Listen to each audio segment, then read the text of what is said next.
आसा आफादनि 57थि बोसोरारि जथुम्मानि गेवलां मेलाव गाहाय आलासि महरै बाहागो लानानै भारतनि नखर मन्त्रि अमित शाह बिथाङा बड'लेण्डखौ लानानै गोबां बाथ्रा बिथाङा बुंलांबाय। बड'लेण्ड ओनसोलाव रायजो जानाय बर'जों लोगोसे गुबुन गुबुन हारिनि माखासे जेंनाफोरखौ सुस्रांनायनि गोबां बाथ्राखौ बिथाङा बुंलांबाय। बिनि सिगाङावबो बिथाङा गोबांबार बड'लेण्डआव फैबाय आरो जों दायो मिजिंथिदों जे एनडिपिनि केस उइथड्रखौ लानानै जोङो बिथांजों सावरायदोंमोन आरो एनआइनि केसखिनिखौ बिथाङा सेन्ट्रेल गभर्नमेन्टनिफ्राय स्टेट गभर्नमेन्टआव रिटार्न खालामनायनि बाथ्राखौ बुंलांबाय जोंनि सिगाङाव आरो अब्लानो केसफोरखौ फोजोबनो हागोन।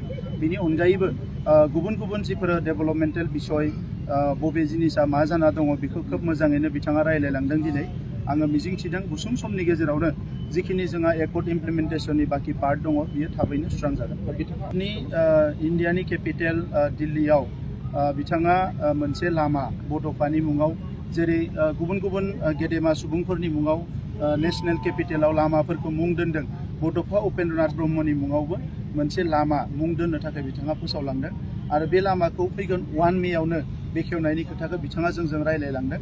दा जोंनि थाखाय मोनसे गोग्गाथावना बाथ्रा।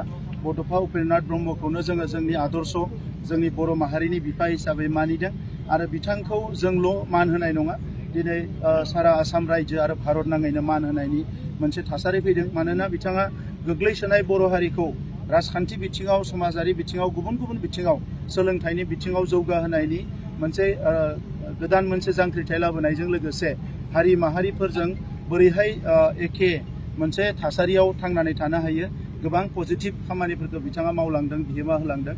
दा बेखौ बुजिनानै दिनै नेशनेल लिडारफ्राबो बिथांखौ मान होदों। दा बेनिखायनो मानगोनां नखर मन्त्रि बिथाङा दिल्लीनि मोनसे लामाखौ बड'फानि मुङाव डेडिकेटेड खालामनाय एबा बिथांनि मुङाव दिनै फोसावनानै दोनलांदों। बाथौ धोरोमनि सायाव बिथाङा जोबोद सिरियासलि स्टाडि खालामगासिनो दङ। बिथाङा थेलामारायाव बाथौनि मोनसे जथुम्मायाव फैदोंमोन, जेराव बिथांमोना 50,000 सुबुङा आर'ज गाबदोंमोन आरो बिनिफ्राय बैयाव फैनाय सम आरो दानि समसिम आं मिजिंथिदों जे बिथाङा भाषण होलांबाय।